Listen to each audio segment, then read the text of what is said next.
मुद मंगलमय संत समाज, श्रद्धा मूर्ति देवियों एवं धर्म प्रेमी बंधुओं,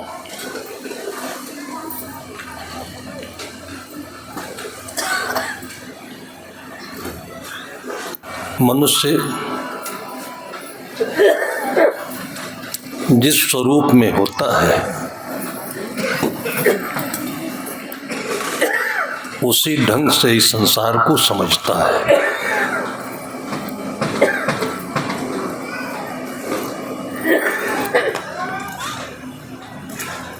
जो समझदार होता है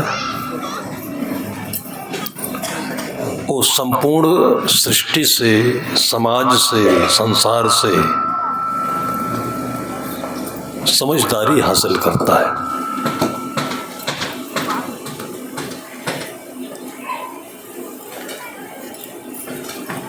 जो अपने अहंकार से जीता है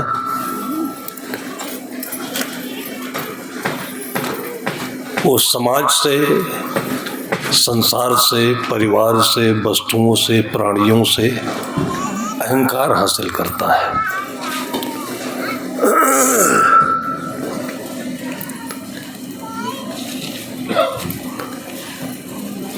अहंकारी व्यक्ति परिवार को अपने अहंकार से चलाना चाहता है और वही व्यक्ति जब संसार को समझने चलता है तो पूछता है कि संसार को कौन चलाता है।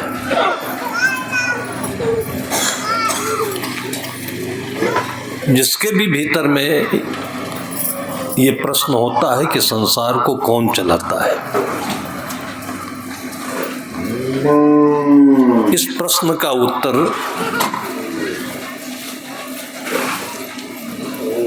इस प्रश्न में निहित है कि परिवार को कौन चलाता है। परिवार में बच्चे हैं, बेटियां हैं, पत्नी है, पति है, माँ है, पिता है। समान बुद्धि होकर, समबुद्धि होकर, आत्मा में स्थित होकर जब समझेंगे तो उत्तर आएगा कि परिवार स्वयं चलता है, कोई चलाता नहीं है।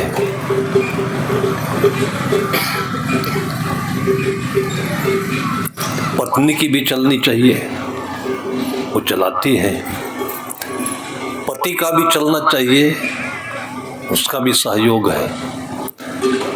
माँ है, पिता है, बच्चे हैं।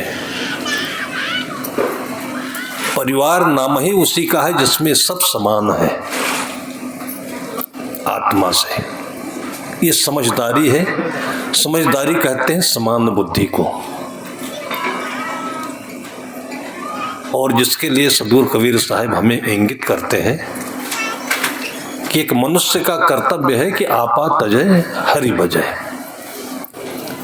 आपा का मतलब आप शब्द से पाप शब्द बनता है। जो केवल अपना ही सोचे वो पापी है, उससे पाप बनता है।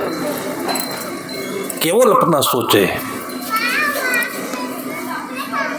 और जो अपने ही समान अगले को देखता है तो सोचता है कि वो भी सोचता होगा कि हमारा चले। हम प्रेम चाहते हैं तो वो भी सोचता है कि हमें प्रेम चाहिए।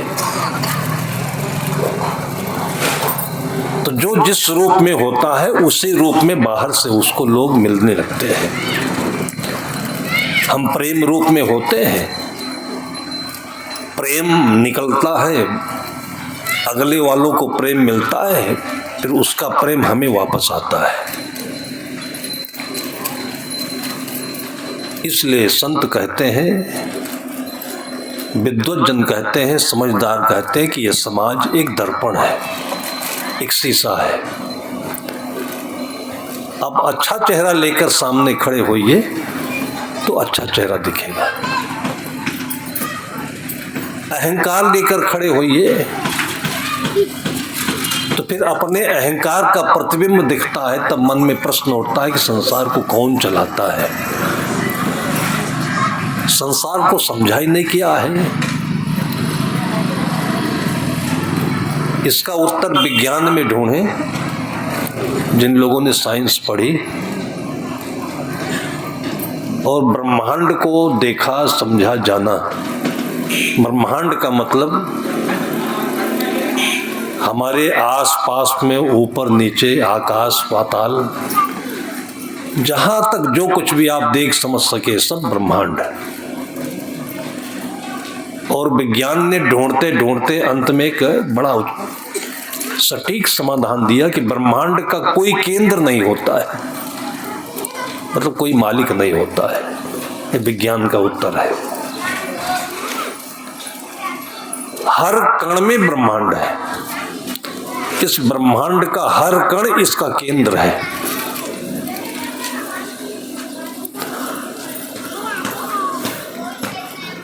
इस संसार को कौन चलाता है?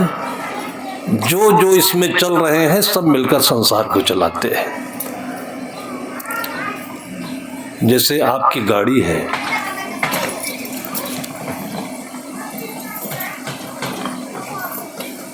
अब पूरी गाड़ी को हमने समझा नहीं, हम समझते हैं कि गाड़ी कोई एक चीज है। तो मन में प्रश्न होता है कि गाड़ी को कौन चलाता है? ये वही प्रश्न करता है जो गाड़ी के विषय में जानता ही नहीं है। तो वही उत्तर देता है कि गाड़ी को ड्राइवर चलाता है। हम लोग छत्तीसगढ़ में आने से पहले मध्य प्रदेश के बालाघाट में थे। राजनांदगांव से और आगे पड़ता है, छत्तीसगढ़ का सीमा में है। तो उधर से हम लोग लौट रहे थे, जंगल पार किए, उसके नीचे आते ही गाड़ी बंद हो गई। चलते चलते गाड़ी बंद हो गई। अब गाड़ी कहीं लड़ी नहीं, भिड़ी नहीं, कुछ नहीं हुआ, चलते चलते बंद हो गई। फिर ये हुआ कि इसको धक्का लगाओ तब चलेगी। खूब धक्का भी लगाया तो भी नहीं चली। कुछ भी कर दिया लेकिन चली नहीं गाड़ी। फिर अगर ड्राइवर चलाता गाड़ी को तो लेकर चल नहीं देता वो।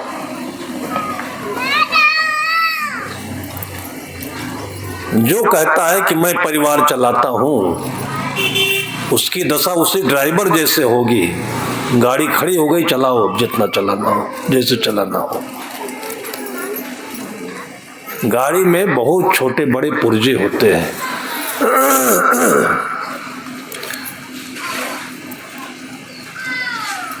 और उसमें हम किसी को बड़े भी नहीं कह सकते कि बड़ा पुर्जा है। बाद में फिर हम लोगों ने खबर ली उससे, हम लोग तो दूसरी गाड़ी से चले आए। जब उससे जानकारी ली तो उसने बताया कि साहब जी बहुत छोटा सा एक सामान बिगड़ा था, छोटा सा इलेक्ट्रॉनिक सिस्टम है। बहुत दूर से एक व्यक्ति आया, उसने कंप्यूटर लगाया। ऐसे सिस्टम से गाड़ियां आजकल नई किस्म वाली बनी है कि केवल अपने कंप्यूटर से उस गाड़ी को जोड़ देता है। फिर कंप्यूटर की जो इलेक्ट्रिक धारा है वो चलती है, जहां गड़बड़ होगी वहीं पर वो धारा रुक जाएगी। बस 1 मिनट में उसने गाड़ी बना दिया, गाड़ी चल गई। और जहां अवरुद्ध था बहुत छोटे सा जगह में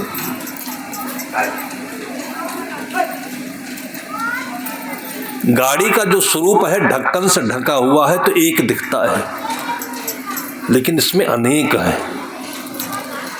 ऐसे ही संपूर्ण ब्रह्मांड में हम और आप भी एक इकाई हैं। लेकिन ना समझ लोगों ने इस संसार में अपनी बुद्धि लगा करके कई तरीके से इसको अपने कब्जे में, मुट्ठी में करने का प्रयास किया। चाइना वालों ने प्रयास किया कि जितनी पक्षियां हैं सबको खा जाओ। ये चुन चुन करके दाने खाते हैं। उन्होंने कैलकुलेशन करके हिसाब लगाया गणित से कि इतना नुकसान होता है पक्षियों से। और वैसे भी उनके पास में आत्मा, परमात्मा, संसार कुछ भी समझ नहीं है। उनके पास में मिट्टी, वायु, हवा जितनी भी समझ नहीं है, और जो मन में आए वही करते हैं वो। इसलिए हमेशा भारत के सीमा पर जहां भी हैं, जैसे शरारती लड़का होता है, कभी इधर माँ की कान पकड़ खींचता है, कभी उधर पैर में चुटकी काटता है। ये मनुष्य जीवन, ये संसार आराम से सुखपूर्वक जीने के लिए बना था। हवाएं चल रही हैं, पानी बरस रहा है, आकाश में बादल घुमड़ रहे हैं, इनको देखने से ही आनंद है। 100-200 वर्ष पहले चाइना की संस्कृति को पढ़ते तो बहुत महान संस्कृति थी, संत महापुरुषों की संस्कृति थी। बाद में कुत्सित लोग आए, संस्कृति को मिटाया कि ये धर्म कर्म से ये चाइना में गरीबी फैली, और उसके बाद में एक प्रयोग किया कि ये पक्षी जितने हैं ये सब बहुत नुकसान पहुंचाते हैं, इनको सबको मार के खाओ। और ऐसा खाने की भूख उनकी बढ़ी है कि केचुआ खा लेते हैं, मेंढक खा लेते हैं, सांप खाते हैं, कुत्ता खाते हैं, गधा खाते हैं।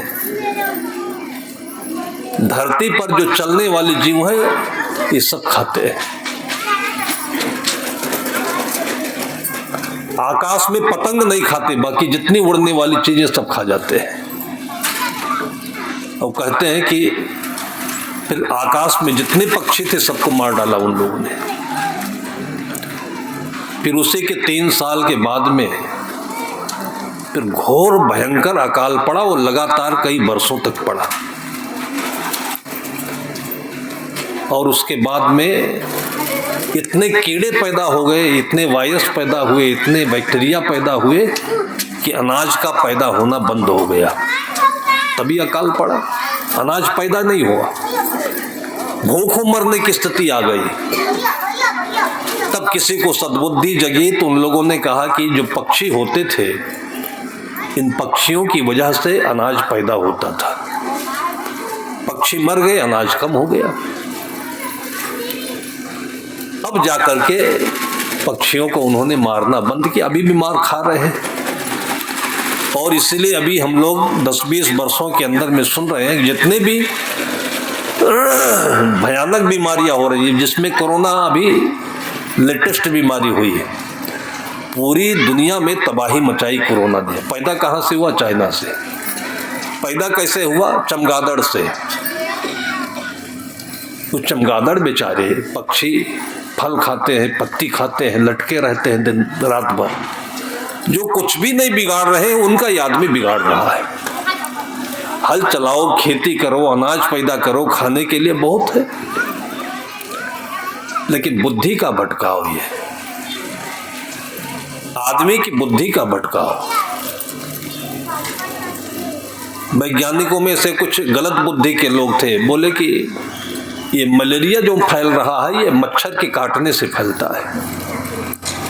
तो मच्छर तो सबको काटते हैं। हम लोग तो स्टेशनों पर भी रह लेते हैं, शमशान में भी चले जाते रह लेते हैं, और रहते हैं तो कहीं न कहीं तो मच्छर काटते ही होंगे। नहीं होता है।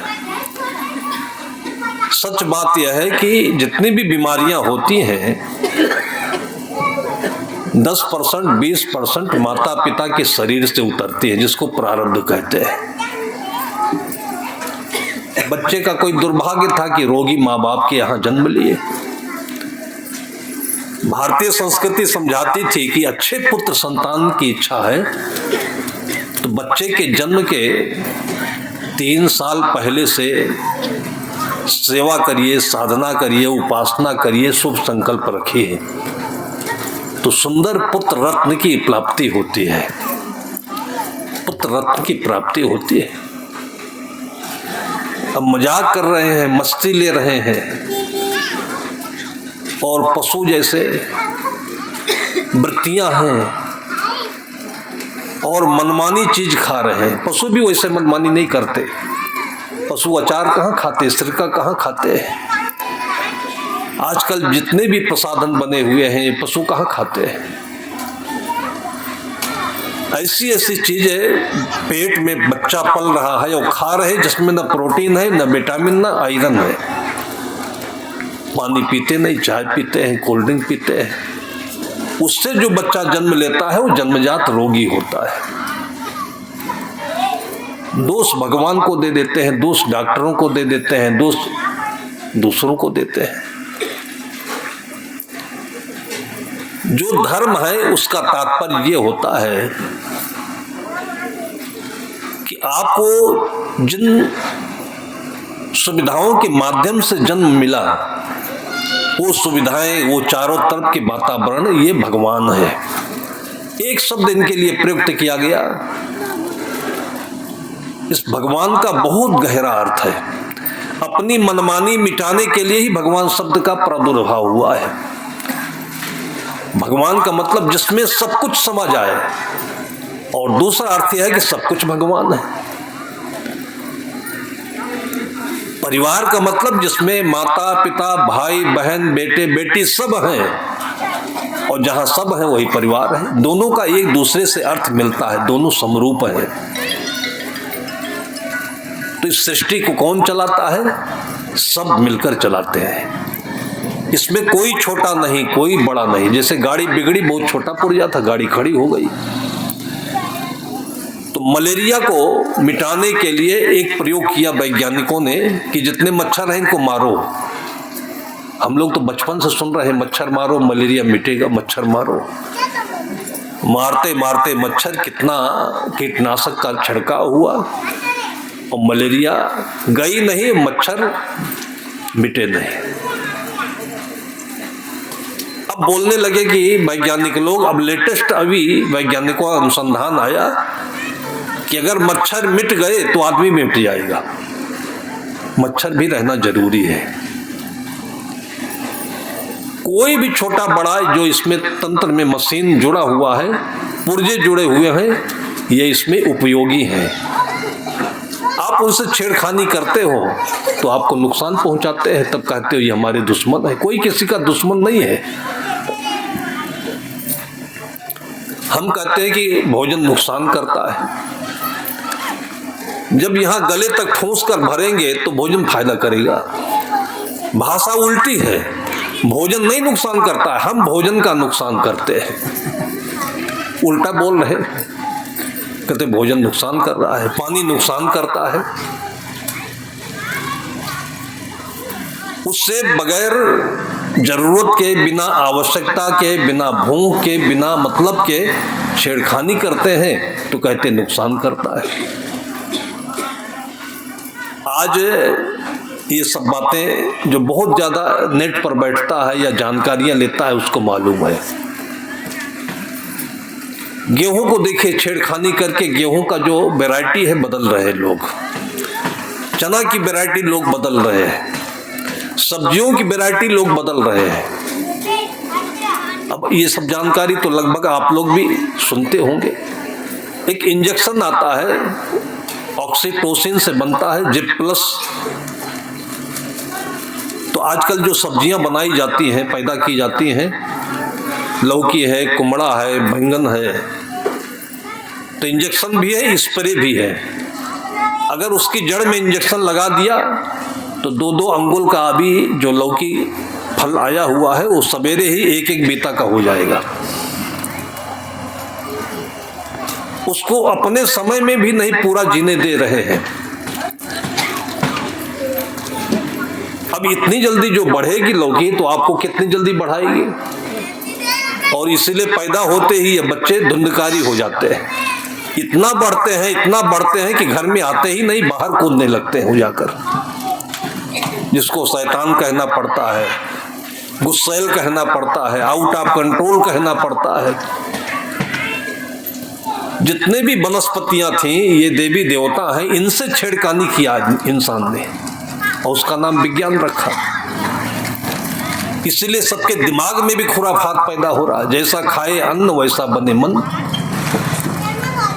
इस संसार को कौन चलाता है? संसार चलता है, सबको मिलाकर चलता है। परिवार को कौन चलाता है? परिवार सब मिलकर चलता है, कोई नहीं चलाता। दुनिया का कोई मालिक नहीं है। मालिक शब्द खराब है, माल शब्द से मालिक बनता है। माल किसे कहते हैं? अरबी शब्द है। जिनको समझ नहीं थी ऊट पटांग के लोग, वो चाहे विज्ञानी हो, चाहे मोड़बादी हो, रूढ़िवादी हो, जमीन को, सोना को, रुपया को, पैसा को, धन को, संपत्ति को माल कहते हैं। इसका कोई मालिक होता है? हजारों वर्षों से सोना जमीन में है तो है, आदमी उसको छुएगा चला जाएगा, छुएगा चला जाएगा, छुएगा चला जाएगा। सोना से आदमी का कोई भी संबंध नहीं है। बस इतना है कि सोना एक धातु है और बहुत शुद्ध धातु है। तो जिनके पास सोना आ जाता है तो सोने से कुछ मशीनरियां बनती हैं।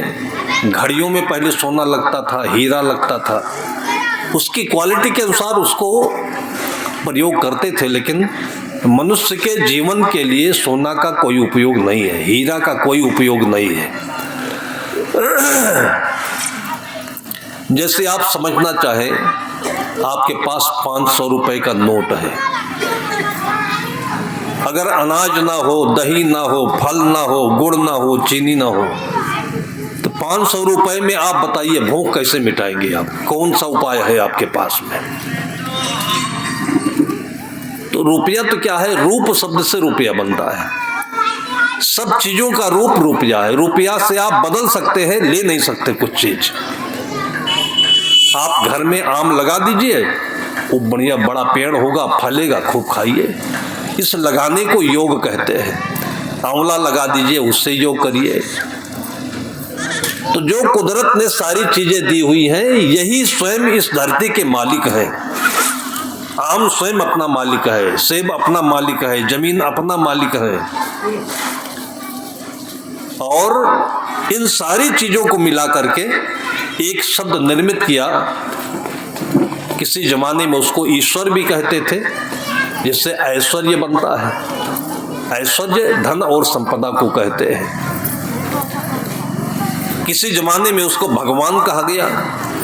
भगवान का मतलब भी यही होता है जिसमें सबका भाग निहित होता है।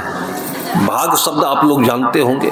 जैसे घर में जब अलग होने लगते हैं लोग तो कहते हैं कि इनका भाग इतना, इनका भाग इतना, इनका भाग इतना।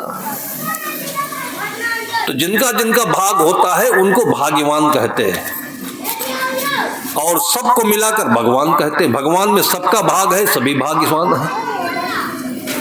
अब भाग्यवान वो नहीं है जो अपने इस बुद्धि को इस ज्ञान में, इस संस्कार में संस्कारित नहीं कर रहा है, वो भाग्यवान नहीं है।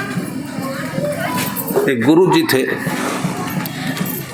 2 शिष्य थे उनके। अब गुरु जी तो ज्ञान देने वाले हैं, उनके पास जो चीज है वो ले करके अपने जीवन में हम संचरण करें। मैंने आपको बताया था कि वो गाड़ी बिगड़ी और ड्राइवर अपने भरसक सब कुछ देख लिया उसमें, लेकिन पता नहीं चला कि इसमें बिगड़ा क्या है। 30-40 किलोमीटर से वो मैकेनिक आया और उसके पास एक कंप्यूटर था। कंप्यूटर से जैसे हम लोग चार्जिंग करने के लिए तार जोड़ते हैं प्लग में, ऐसे ही उसने गाड़ी की एक जगह में जाकर जोड़ दिया और फिर जहां बिगड़ी थी गाड़ी वहीं पता चल गया।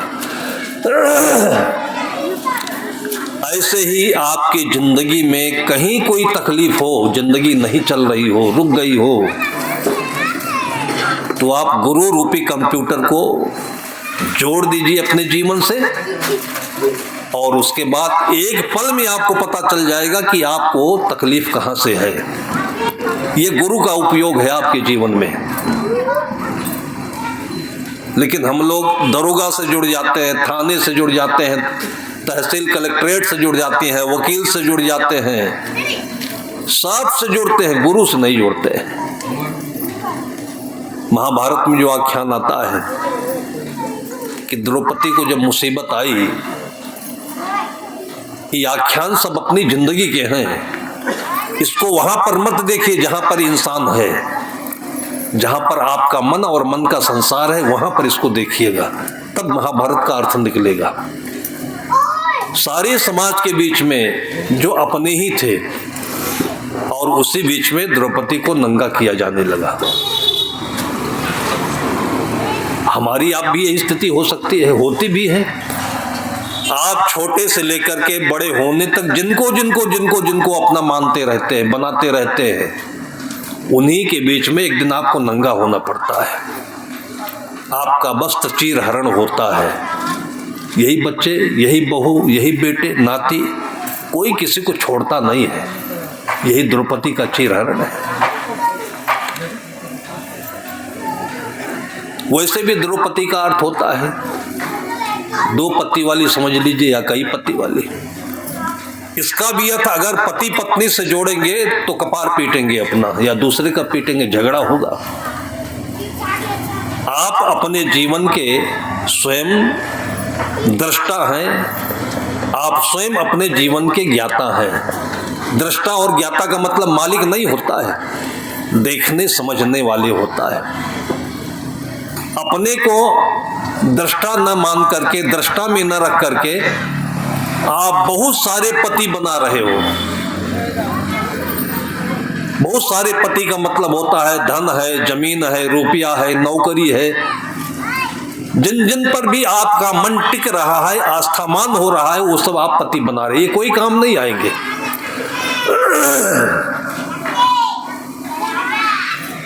द्रौपदी असहाय खड़ी थी, बहुत देर तक उलझी रही, परेशान रही और सारे उपाय कर दिया उसने। अंत में जब असहाय हो गई तब भगवान श्री कृष्ण को उसने याद किया। भगवान श्री कृष्ण कौन है? जो दृष्टा है। आपके भीतर में जहां से आकर्षण और विकर्षण होता है, आकर्षण विकर्षण शब्द से कृष्ण शब्द बनता है। कृष्ण का मतलब होता है जहां कर्षण होता है, आकर्षण विकर्षण, खिंचाव होता है और छोड़ता है, जहां से त्याग ग्रहण करता है। सारी दुनिया को जब तक द्रौपदी याद करती रही तब तक उसकी कोई मदद किया नहीं, करने की क्षमता भी नहीं थी, कोई बचा भी नहीं सकता था। जब भगवान श्री कृष्ण को अपने दृष्टापन को याद किया, तुरंत उपस्थित हुए और उनको ऐसा वरदान दिया कि फिर उनकी वो जो धोती थी, साड़ी थी, वो बढ़ती गई बढ़ती गई बढ़ती गई बढ़ती गई, फिर कभी खत्म नहीं हुई, जिसको कि लोग खोल सकते थे। आपके पास भी वो चीज है, उसको आप याद नहीं करते। आपके भीतर में एक ऐसी चीज है जो कभी खत्म होती ही नहीं है, और उसी को कह सकते हैं प्रेम की साड़ी।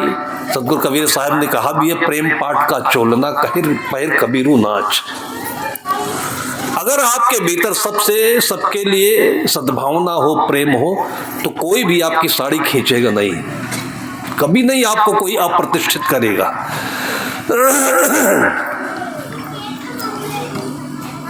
ये सब हमारे मन को सेट करने के ये शब्द हैं, और इनको जब सही रूप में नहीं समझ पाते हैं, पैसे का अहंकार होता है, किसी को झगड़ा होता है, मारो इसको, देखा जाएगा, पैसा खर्च कर देंगे, 2 एकड़ जमीन बेच देंगे, बोलता नहीं आदमी, और पूरी जिंदगी सड़ता है जाकर के जेल में, हाथ जोड़ता है। फिर जो नहीं करना चाहिए, अपने भाई से, परिवार से, गांव वालों से एक बार थोड़ा सा विनम्र हो जाए, झुक जाए, तो सारी फजीयत खत्म हो जाती। कोई भी संकट नहीं आने वाला था।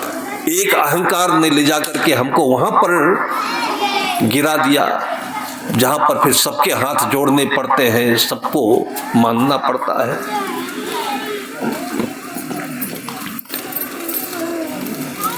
ये संसार एक आंधी के समान है। इस आंधी में जैसे आप बाहर तूफान चल रहा हो, खड़े होइए तो गिटकी लगेगी, छर्रा लगेंगे, ऊपर से खरपतवार गिरेंगे, धूल गिरेगी, कैसे बचाएंगे अपनों? तो एक ऐसे चादर दिया गुरु ने कि इसको ओढ़ लेना तो बच जाओगे। एक चादर है, ये ज्ञान एक चादर है, और इसको ओढ़ लेंगे आप तो कोई आपको गाली दे तो लगेगा नहीं, कोई आपका नुकसान करना चाहे तो होगा नहीं। इसलिए हमारे भारतीय संत परंपरा में, संस्कृति में, अब भगवान राम के जमाने में देख लीजिए गुरु वशिष्ठ होते थे, कृष्ण के जमाने में देख लीजिए गुरु संदीपन होते थे। वही परंपरा आज तक चली आई है, नहीं तो इतने लोगों को इकट्ठा करना मुश्किल है। अमेरिका में चले जाइए, वहां इकट्ठा होने की भी मनाही है, कोई इकट्ठा होता भी नहीं, किसी को फुर्सत भी नहीं है, बैठने की फुर्सत नहीं है, बैठ करके अपने को समझने की फुर्सत नहीं है, दौड़ दौड़ करके अस्पताल में नरक झेलने की फुर्सत है। इसलिए सब परेशान है, अरबपति भी वहां परेशान है, और वहां की परेशानी, वहां की जो मुसीबतें धीरे धीरे हमारे यहाँ भी आ रही है, क्योंकि हमारे यहाँ भी जो पैसा है, जो वहां का उपद्रव है, धीरे धीरे सबके पास आना शुरू हो गया है। पैसे को अगर हम ठीक से नहीं समझे, पैसा किसे कहते हैं? लक्ष्मी कहते हैं। ये केवल पूरे भारत के, पूरे विश्व के भारतीय संस्कृति में अर्थ है पैसे का, नहीं तो कहीं डॉलर कहते हैं, कहीं दिनार कहते हैं, कहीं पौंड कहते हैं, उसका अपनी भाषा में क्या अर्थ होगा पता नहीं, लेकिन जो भारतवर्ष की प्राचीन परिभाषा है उसको लक्ष्मी कहते हैं। और इसलिए आप लोगों को याद होगा, भारत की परंपरा में साल भर में एक बार लक्ष्मी की पूजा होती है। पूजा इसलिए होती है कि हमारा मन ठीक ठिकाने शांति से उसके साथ योग करे, उदंड होकर के नहीं, अभिमान करके नहीं, उलझन में आकर के नहीं। कैसे सुंदर सुंदर परंपराएं हमारे गुरुजनों ने बनाई है। आप लोगों को कितने घरों में देखते होंगे, मालूम है कि खेत से खलिहान में जब धन आता है, अनाज आता है, तो पहले उसको घर नहीं ले जाते हैं, पहले थोड़ा निकाल देते हैं, कोई भिक्षुक आएगा, संत आएगा, आश्रम में पहुंचा देंगे। ऐसा क्यों करते हैं? इसलिए करते हैं कि मन हमारा वहां शुद्ध हो जाता है, तो शुद्ध मन से जितना भी अनाज होगा वो खराब काम में नहीं आएगा। लड़के की नौकरी लगती है तो पहली तनख्वाह उसको अकाउंट में नहीं, पहली तनख्वाह कहीं नहीं ले जाते, ला करके माँ के आंचल में रख देते हैं।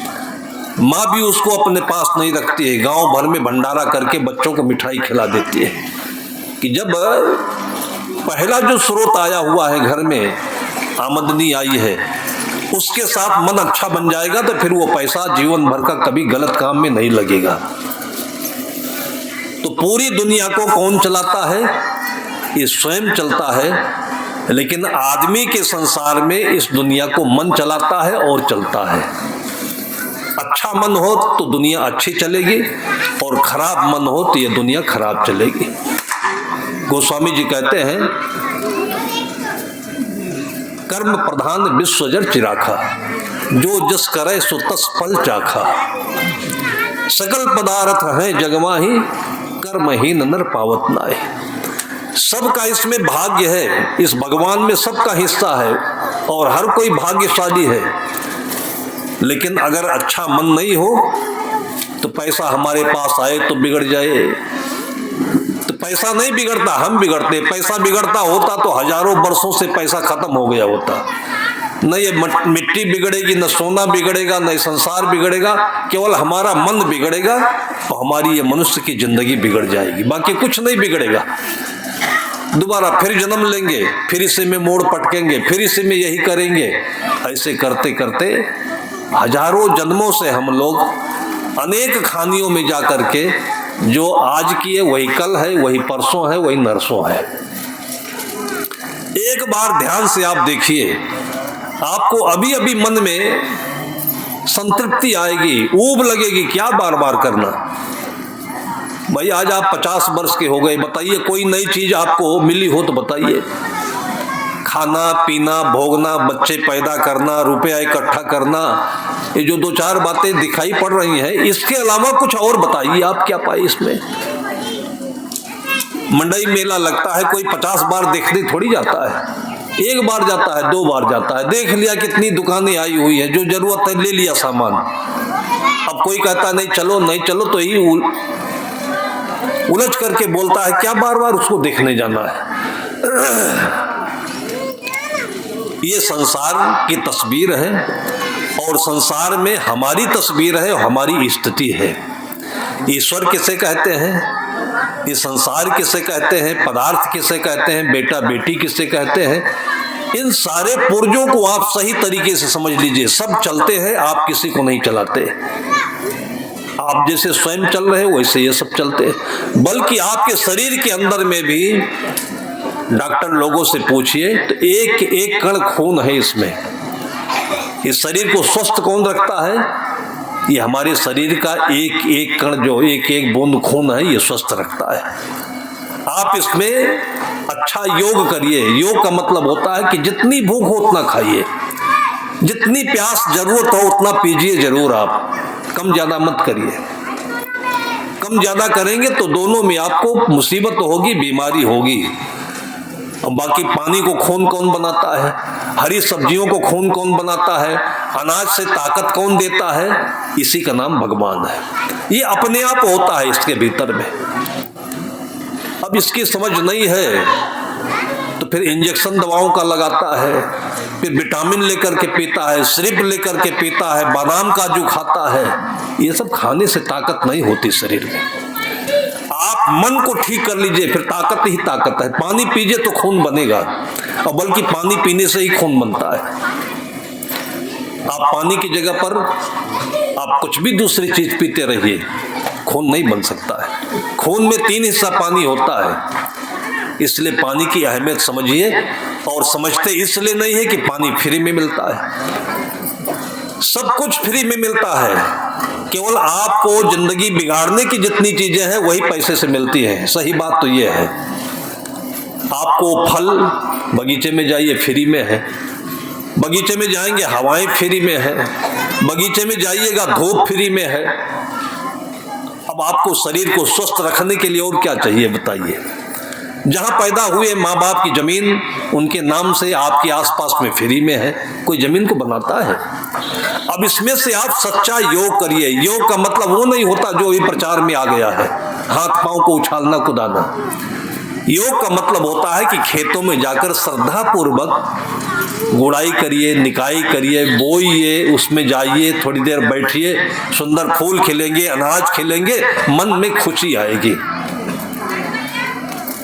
अब जब ध्यान है ही नहीं, मन है ही नहीं, तो उसी अनाज को बेचकर दारू पी रहे हैं, पेट्रोल खरीद रहे हैं, गाड़ी उड़ा रहे हैं, मर रहे हैं, अस्पताल जा रहे हैं।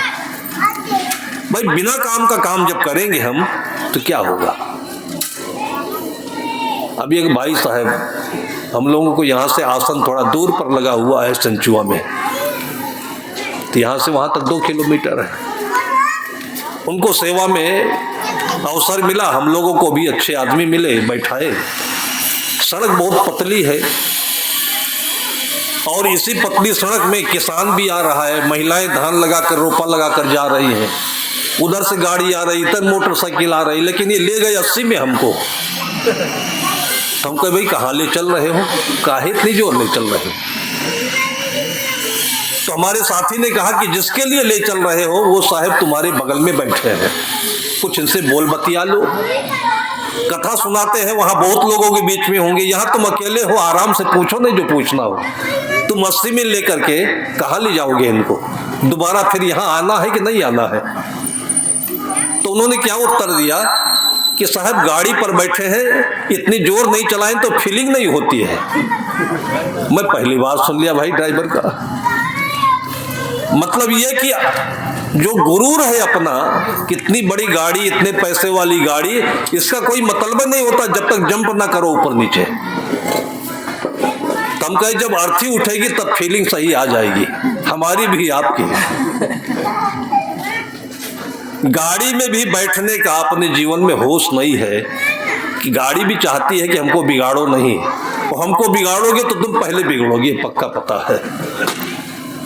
हम दूसरों को बिगाड़ते हैं, उससे पहले हम स्वयं बिगड़ चुके होते हैं। मन बिगड़ा होता है तभी तो ये सब होता है। नहीं तो सारी सुविधाएं जितनी मिली हुई हैं ये आपके आराम के लिए है, आसानी के लिए है, सुखपूर्वक चलने के लिए है। इसलिए बहुत भाषाओं में लोगों ने आपको इतना आश्वस्त किया है, इतना गदगद किया है, भगवान आपके साथ में है। भगवान का मतलब जिससे आपका भाग्य का सितारा चमकने वाला हो, ये आपके साथ में है।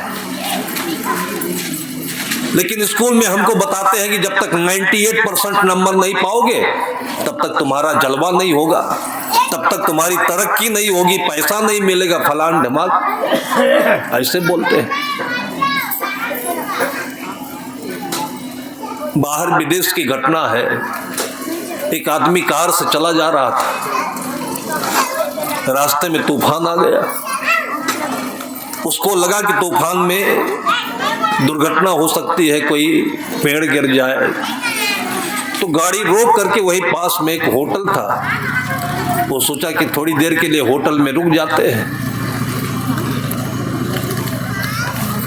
आखिर होटल में आदमी ही तो जाता है, लेकिन अब मन की बात है कि होटल हो लेकिन आदमी ना हो। उस दिन होटल के काउंटर पर जो उसका मालिक था वो खड़ा था। वो देखा कि आदमी केवल और केवल अपने मतलब के लिए आ रहा है, ऐसे खाने पीने के लिए आता तो पैसा देता। दुनिया में एक काम बिना मतलब का भी करना चाहिए। रोज सबको फोन में मिलाते हो, हालचाल पूछते हो, लेकिन किसके लिए? अपने मतलब के लिए। लेकिन उन्हीं लोगों के बीच में एक बार बिना मतलब भी आप उनसे फोन कर दीजिए तो कितना खुश होगा ये। इसलिए सब काम केवल मतलब का नहीं किया जाता है, बल्कि होना यह चाहिए कि सब काम बिना स्वार्थ का करो, जिसमें अपनी भलाई हो, सबकी भलाई हो। अपनी भलाई क्या है कि हमें सुख मिले, आनंद मिले, प्रतिष्ठा मिले, यही सबकी भलाई है। वो जो होटल का मालिक था, उसको देखते ही उसके मन में एक प्रश्न पैदा हुआ। उसने मना कर दिया कि यहां रुकने की जगह नहीं, आगे जाओ। वापस लौट गया। लेकिन जो मेन गेट पर संतरी खड़ा होता है, सिक्योरिटी, उसको यह बात बहुत बुरी लगी। अब इंसान दो किस्म का कैसे हो गया? पैसे के कारण से। उस होटल वाले को, मालिक को केवल पैसा चाहिए। अरे पैसा इंसान से बढ़कर क्या हो सकता है? इंसान आएगा पैसा देगा, नहीं आएगा पैसा नहीं आएगा। तो इंसान आएगा कैसे? प्यार से आएगा, प्रेम से आएगा। अब ये सूत्र न मालूम होने के कारण से कितना बड़ा नुकसान किया उसको पता नहीं है। जो संतरी था उसने उसको अपने पास बुलाया। संतरी लोगों के खड़े होने की जगह कोई कमरा नहीं, छोटा सा एक रूम था। वो अपने पास बुलाया तो उसने कह दिया कि भाई साहब, वहां पर जगह नहीं है, तुम्हारे पास अपने खड़े होने की जगह नहीं है, मुझे क्या बुलाते हो? उसने कहा कि भाई साहब, यहां कमरे में मैं जगह नहीं देख रहा हूं, आपके लिए मेरे दिल में जगह है, इसलिए बुला रहा हूं, आप आ जाइए। कुर्सी से खड़ा हो गया, उसी पर बैठा दिया। केवल इतना ही हुआ है, और उसके बाद क्या हुआ आगे वो गजब का था। 3-4 साल बीत गए। उस संतरी के घर पर, पते पर एक लेटर आया। वो लेटर किसका था कि मैनेजर की पोस्ट पर अपॉइंटमेंट लेटर था कि आपको हमारे इस होटल का मैनेजर नियुक्त किया जाता है, आप इसको आकर के कृपया ज्वाइन करें। उसने कहा मैं संतरी 4th क्लास का आदमी हूँ, ये चिट्ठी गलत पते पर आ गई होगी। तो सज्जनता के कारण से वो चिट्ठी वापस करने गया, तो उसी होटल में काउंटर पर देखा, उसको वो बातें सब भूल गई थी। उसने पत्र वापस करते हुए कहा कि आपने चिट्ठी गलत पते पर भेज दी, मैं तो संतरी हूं एक होटल का, मेरे पास मैनेजिंग क्षमता नहीं है। उस आदमी ने कहा कि ये चिट्ठी बिल्कुल सही जगह पर गई है। हर अच्छा आदमी करके भूल जाता है, और हर बिगड़ा हुआ दिमाग का आदमी जो नहीं करता है उसको भी गाता है। उसने कहा कि आप भूल रहे हैं, आपके पास जब मैं आया हुआ था तो मैंने इतनी बड़ी जगह देखी आपके दिल में, और इतने बड़े दिल आदमी को इतनी छोटी जगह पर बैठे देखा कि मुझे अच्छा नहीं लगा। आप वही हो, और आपको उस अच्छी जगह पर बिठाने के लिए मैंने आपको बिना किसी परीक्षा के, बिना किसी इम्तिहान के ये अपॉइंटमेंट लेटर दिया है। परीक्षा तो उसी दिन मेरी आपकी हो गई थी कि आपके योग्य जगह नहीं है, ये आपके पास जितनी क्षमता है वो क्षमता के लिए मैंने आपको यहाँ पर बुलाया है। और पूरा होटल उसको सौंप दिया और 3 साल के बाद में वो होटल 5 स्टार का होटल लेवल का आ गया। और वही 500 मीटर की दूरी पर जहाँ संतरी था वो, उसके उस अनुभवहीनता के कारण से वो 3 साल में होटल बैठे ही गया, भट्ठा उसका बंद हो गया। अगर आपकी आत्मा में ये बोध है, आपके मन में अच्छाई है, मन सुंदर है, तो बाकी चिंता करने की जरूरत नहीं है कि पढ़ाई होगी कि नहीं होगी, नौकरी मिलेगी कि नहीं होगी, आगे सुख होगा कि दुख होगा। कोई भी चिंता करने की जरूरत नहीं है। इस संसार को कौन चलाता है? आदमी का अच्छा और बुरा मन चलाता है। इस संसार में हम कर क्या सकते हैं? केवल अपने मन को बुरा बना सकते हैं, अच्छा बना सकते हैं, बाकी कुछ नहीं कर सकते। मन अच्छा होगा तो सब कुछ आपके पास आ जाएगा, और मन बुरा होगा तो सब कुछ आ करके और आप भी बिगड़ जाओगे, उसको भी बिगाड़ोगे। फिर संसार को बनने में समय लगेगा। खाने पीने में अच्छे मन से आप खाइए तो खाया पिया पता नहीं चलता, शरीर में एकदम स्फूर्ति देता है। और अभी यही डट के खाया और सड़क पर जाकर उल्टी कर दिया, वो भी बिगड़ा और खाना भी बिगड़ा। सबका मूल मन है, इसलिए मन के हारे हार है, मन के जीते जीत। सदगुरु कबीर साहब जो कहते हैं, इसी मन को आप प्रबोध दे, इसी मन को आप सजेशन दे, और इसमें कुछ भी देना नहीं है। इस मन के साथ आपको कुछ भी दादागिरी नहीं करनी है, जबरदस्ती नहीं करनी है। केवल और केवल इस मन को आप वैसे जोड़ दीजिए जैसे कंप्यूटर ला करके उसने गाड़ी में जोड़ दिया। आप अपने गुरु से जुड़ जाइए, इसी को भक्ति कहते हैं। और उसके बाद देखिएगा कि कब आपके अंदर में सारी चेतना, सारे सद्गुण समा जाते हैं कि आप एक गुलाब के फूल जैसे खिलते हैं और चारों तरफ आपके चहेते सुगंधी के लिए आपको घेरे खड़े रहते हैं। वही आपकी चाहत है, वही आपकी प्रतिष्ठा है, और यही जीवन की सफलता है। ये भी एक बहुत सुंदर कार्य है कि लोग दिन दिन एक एक तिनका इकट्ठा करके और सब कुछ करने के साथ में ऐसा भी करते हैं जो सबके लिए होता है। यही पुण्य है, यही परोपकार है, और यही आपके आंगन में हमेशा होता रहे, बरसता रहे। ऐसे बहुत संत गुरुजनों की तरफ से शुभकामना के साथ इस चर्चा को यहीं पर मैं विराम देता हूँ। प्रेम से बोलिए सद्गुरु कबीर साहिब की जय, संत समाज की जय। संत आने के बाद और जीवन में बहार आती है संत आने के बाद। बसंत आती है तो मौसम की तासीर बदल जाती है, और जीवन में संत आते हैं तो